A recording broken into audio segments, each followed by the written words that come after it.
আজকে সকাল থেকেই ঠিক করেছিলাম যে সমুদ্রে স্নান করতে যাব না, কারণ অনেকটা লেট হয়ে যায়। তখন সমুদ্রে স্নান করে এসে আবার বাড়িতে স্নান করো, শ্যাম্পু করো, সমস্ত কিছু ওলট পালট হয়ে যাচ্ছিল। আর দুদিন হাতে টাইম আছে, সমুদ্র আরতি দেখতেই হবে। তার কারণ হচ্ছে এটা আমাদের সেই বাড়ি থেকেই অনেক দিন ধরে ইচ্ছা, যে এত ভিডিওস দেখেছি সমুদ্র আরতির, কিন্তু নিজের স্বচক্ষে এতদিন দেখিনি, এতবার পুরী আসা সত্ত্বেও।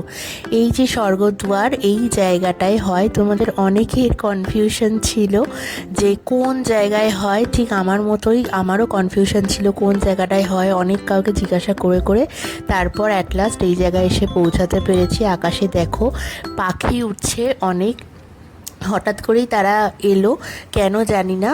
পরিবেশটা একটা অন্য রকম শুরু হলো। ইনি হচ্ছে পুরোহিত মশাই। এখন যেমন আমরা গঙ্গা আরতির আগে বা গঙ্গা কিছু পুজো করার আগে আমরা ওনাকে নিমন্ত্রণ করি, যেমন আমাদের নিয়মে রয়েছে যে কারোর বিয়ের আগে আমাদের গঙ্গাকে নিমন্ত্রণ করতে হয়। তো এখানেও দেখলাম তাই, যে সমুদ্র আরতির আগে সমুদ্রকে নিমন্ত্রণ করছেন, যেটা আমার মনে হলো। আর টাইমটা এক্স্যাক্ট সবার খুব কনফিউশন যে টাইমটা কখন। এই যে 6:30টার মধ্যে কিন্তু এইখানে এসে দাঁড়িয়ে যেতে হবে, না হলে কিন্তু আর দেখা সম্ভব হবে না, কারণ ভিড়টা তোমরা দেখতেই পাচ্ছ কতটা ভিড়। তো ওনারা চলে আসছেন এখন ঘন্টা বাজাতে বাজাতে। তো এইবার এখানটা তো ধুয়েই দিয়েছিল দেখলেই আগে। আর এখানে এখন পুজো হবে প্রথমে, তারপরে হবে সমুদ্র আরতি। তো চলো দেখতে থাকো আরতিটা কেমন হয়। আশা করি সবার ভালো লাগবে খুব। তো আমি পুরোটাই শেয়ার করার চেষ্টা করেছি তোমাদের সাথে, যেহেতু আমার খুব মনে কনফিউশন ছিল যে কোথায় হয়, কখন হয়, টাইমটা কখন। ওই জন্য পুরো জিনিসটাই তোমাদের ভিডিওর মাধ্যমে শেয়ার করার চেষ্টা করছি, তোমরাও দেখে নাও। আর যদি কেউ পুরী যাও তাহলে অবশ্যই টাইমটা মেনটেন করে যেও, তার কারণ না হলে কিন্তু দেখতে পারবে না। এটা প্রত্যেক দিন হয় আরতিটা, আর ভীষণ ভালো লাগে, ভীষণ ভালো লাগে। মানে লিটারেলি গায়ে কাঁটা দেয় এমন আরতি হয়, সুন্দর লাগে দেখতে। হঠাৎ করে দেখলাম যে সমুদ্রের জলোচ্ছ্বাসটা বাড়তে শুরু। ওই যে কথায় আছে না, বিশ্বাসে মিলায় বস্তু তর্কে বহুদূর। তর্ক না করেই যদি আরতিটা দেখি, মানে গায়ে কাঁটা ওঠার মতো। চলো তোমরাও দেখো, তোমাদেরও আশা করছি ভালো লাগবে।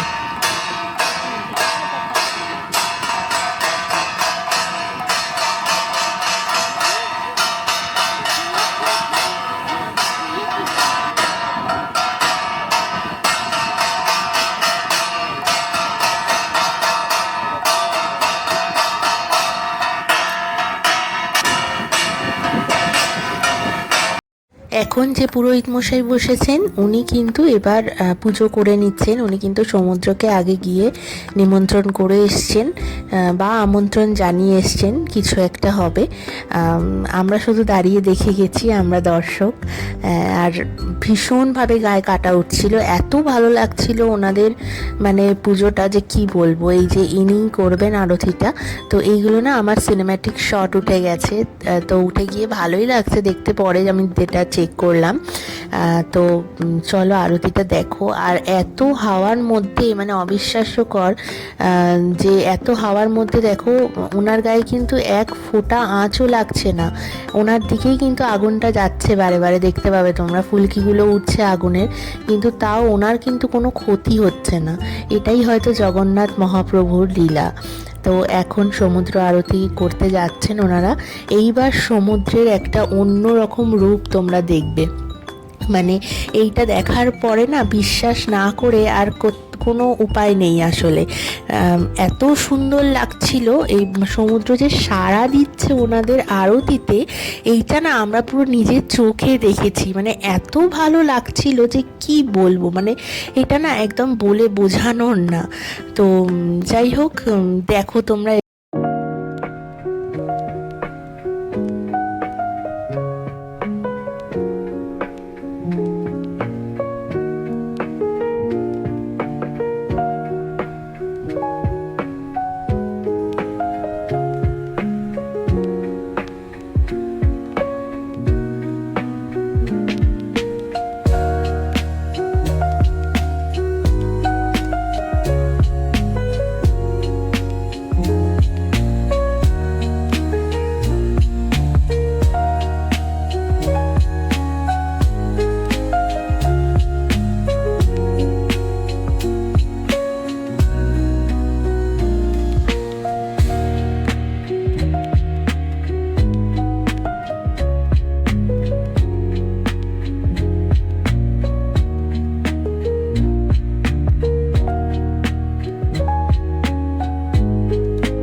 এখানে আরতির এখন তাপ দেওয়া হচ্ছে, তো একজন নিতে পারেননি বলে ওই জন্য মাঝখানে চলে গেছিলেন। ব্যাস, একজন যাওয়া মানেই তো সবাই যাবে, তাই না?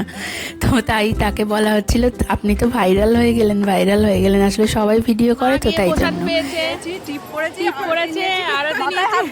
তাই মানে পরম পাওয়া, আমরা তো গেলাম না দৌড়ে।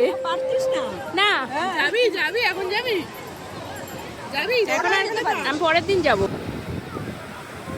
এখানে ওরা জ্বালিয়ে গেছে আগে, দেখিনি তো ওই লাস্টের দিকে দড়িটা করলো না, না যেই পার্বতী পথে হরে মাঝে বলে এরকম করলো, পুরো মানে যেন সারা দিল সমুদ্র। অনেকবার এরকম হয়েছে, খুশি আমি খুশি এরকম। অটোর স্ট্রাকচারটা দারুণ করেছে। কাকু আমাকে বসতে দেবে?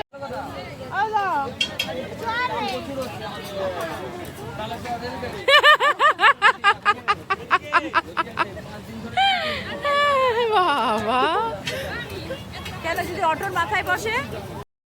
যেই মম বলেছে লোকটাকে যে দাদা আমাকে একটু বসতে দেবে, লোকটা না হেসে ফেলেছে। প্রথমে ভেবেছে ছোট বাচ্চা হবে, তারপর দেখে এত বড়। তাই জন্য আমাদের কিছু কেনাকাটা করার আছে, ভাবছি এটা জগন্নাথ দেব মাকে দেব, তো তাই জন্য জগন্নাথ দেবকে নিয়ে যাচ্ছি। তো দেখি কোনটা কেনা যায়। ঠিক আছে না? ঠিক আছে, ভালো লাগছে। জয় জগন্নাথ। কথায় আছে পুরীর মহাপ্রসাদে স্বয়ং জগন্নাথ দেব বিরাজ করেন, তাই আজকে দেখাবো তোমাদের জগন্নাথ দেবের মহাপ্রসাদে কি কি প্রসাদ থাকে, কারণ ভোগ দর্শনেই দুর্ভোগ কাটে। মহাপ্রসাদ হচ্ছে কলা পাতায় করে খেতে হয় আর মাটিতে বসেই খেতে হয়, কিন্তু আমাদের এখানে মাটিতে বসে খাওয়ার সুযোগ হয়নি বলে আমরা মাটিতে বসতে পারিনি, কিন্তু বিছানার ওপরে একটা সুন্দর করে টেবিলের ম্যাট পেতে নিয়েছি। পেতে নিয়ে তার উপরে কলা পাতা করে আমাদের পান্ডাদাদা যেরকম দিয়ে গেছিলেন সেরকম করেই আমরা সবাই মিলে সপরিবারে মিলে বসে খাচ্ছি। এবার বলি কি কি আছে মহাপ্রসাদের মধ্যে। আছে হচ্ছে 3 রকমের অন্নভোগ, তার সাথে 2 রকমের ডাল, আর তার সাথে একটা শাকের তরকারি, আর রয়েছে তার সাথে রাবড়ি। রাবড়ির যে কী স্বাদ, সে অমৃতের সমান। আর হচ্ছে তার সাথে মালপোয়া। এই অমৃতের সমান মহাপ্রসাদ যখনই যে পুরী যাবে অবশ্যই গ্রহণ করবে, তার কারণ পুরী থেকে চলে এলে কিন্তু এই মহাপ্রসাদ আর পাওয়া যাবে না। মহাপ্রভুর এই মহাপ্রসাদের এতই মাহাত্ম্য যে যত হাজার লোকই মন্দিরে হোক না কেন কোনো দিনও কম বেশি কিচ্ছু পড়ে না, সবাই এই মহাপ্রসাদ গ্রহণ করতে পারে। আবারও বলি জয় জগন্নাথ, সবাইকে রাধে রাধে। তো রাজকীয় আয়োজন আজকে।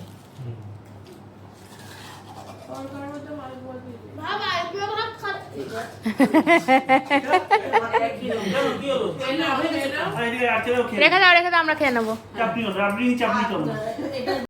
Good morning. কালকে রাতে তো ভোগ খেয়ে মানে মনটা তৃপ্তিতে ভরে গেছে। আজকে সকালটা ওই জন্য খুব সুন্দরভাবে শুরু হয়েছে। আর দেখো কে চুপি চুপি একা একা ছাদে বসে রয়েছে। গুড মর্নিং সবাইকে। এখন আমরা যাচ্ছি হচ্ছে সমুদ্রের পাড়ে, কারণ ভেবেছি যে ভোরবেলা যেরকম যাই ওরকম তো যাবো, গিয়ে ঘুরে ফেরার আগে স্নান টান করে তারপরে চলে আসবো, কারণ পরে আর এত রোদ ওঠে যে যেতে ইচ্ছাই করে না যার জন্য।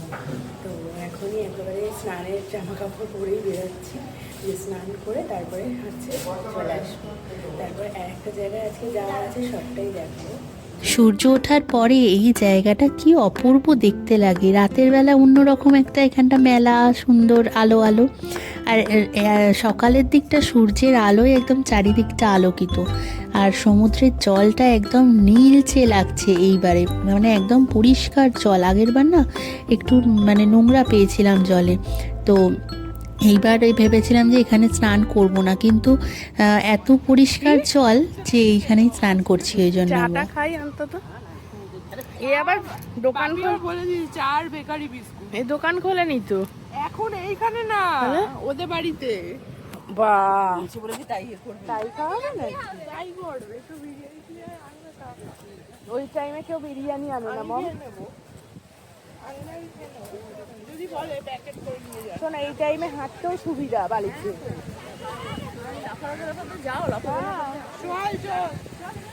আরে চা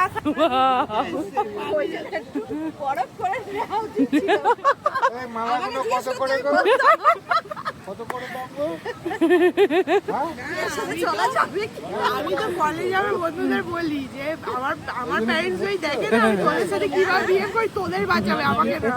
সত্যি তাই দেখলাম। বলবে তোরা ভাই থাকিস না, মরে যাবি ওর সাথে। তাই দেখলাম। বাবাই মাকে কাছে পেয়ে আর কি বলছে, আমার নামে নালিশ করছে কিছু কিছু, যে কি যে ঘুমায় বাপরে বাপ আমার কথা বলছে। আর মা কি বলছে শোনো।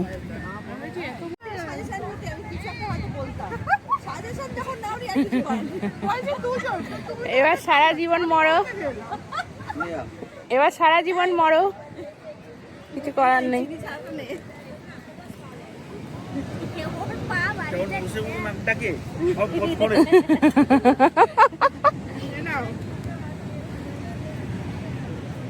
এটা তো বলছো না অনেক কাজ করে, এটা বলার জন্য দরকার নেই, বলো।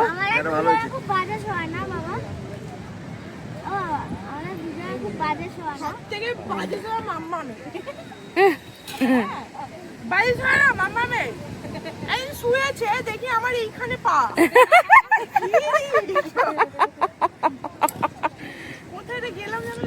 মাম্মামের তার কেটে গেছে, মাম্মামের তার কেটে গেছে। তোর মুখটা তো চকচক করছে রে। হ্যাঁ, ও আবার আরো চুলটা স্লো মোশনে ওঠালো।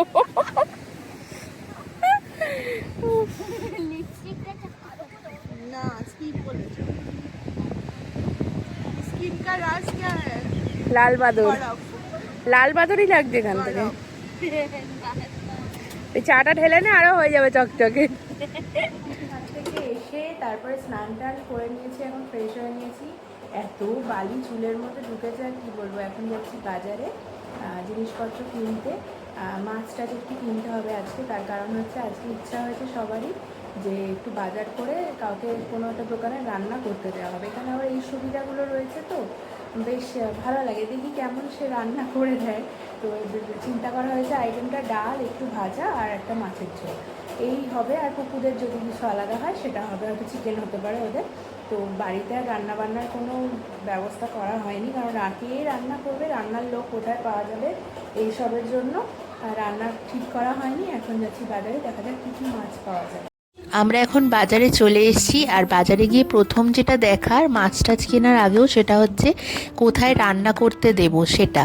তো এখানে আবার একটা রেট আছে, এতটা ডালের জন্য এত টাকা, তো জিজ্ঞাসা করতে হবে। এখানে বেশ অনেক কিছু রয়েছে কিন্তু বাজারের মধ্যে, শুধু এই গলিটার মধ্যেই বাজার, কিন্তু দেখো কত ফ্রেশ সবজি। শুনতেই পেলে তোমরা যে এক একজনের রেট কিন্তু অনেকটা বেশি রান্নার জন্য। মানে 1 কিলো ডালের জন্য, 250 ডালের জন্য কেউ বলছে 80 টাকা, কেউ বলছে 90 টাকা, এরকম। তো এইখানে না এই বৌদির কাছে অনেকটা কম।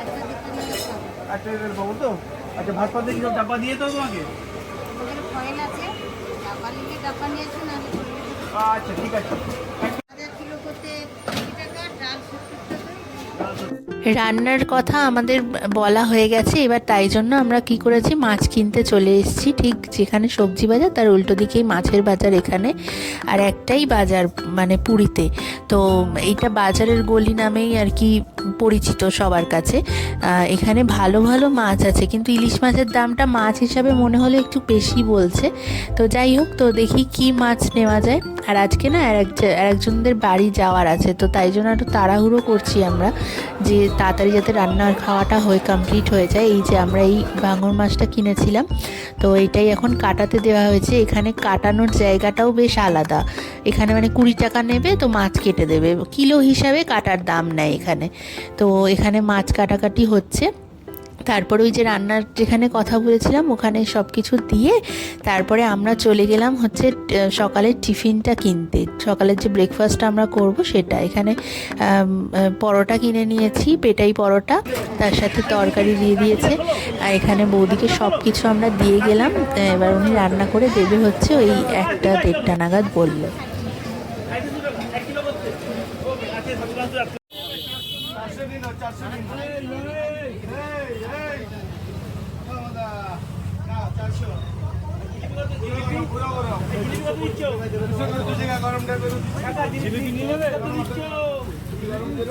পেটাই পরোটা তো আগেই নেওয়া হয়ে গেছিলো, তারপর জিলাপি নিয়ে আর আমাদের আমি তো এইসব ভাজা পোড়া খাবো না, তাই জন্য বললাম যে চলো উড়িষ্যার বিখ্যাত একটা খাবার খাই।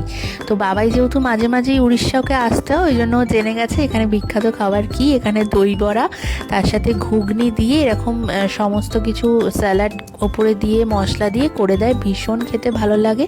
আর তার সাথে দেয় একটা দইয়ের ঘোল। এটা হচ্ছে উড়িষ্যার বিখ্যাত খাবার। বাজার থেকে ঘুরে এসে খাওয়া দাওয়া করে আমি খুব ক্লান্ত, মাথা ভীষণ ধরে গেছে রোদ্দুরে গেছিলাম বলে। তো এখন একটু ঘুমিয়ে নিই, আবার দেখা হচ্ছে যখন আমরা বেরাবো ওনাদের বাড়িতে যাব।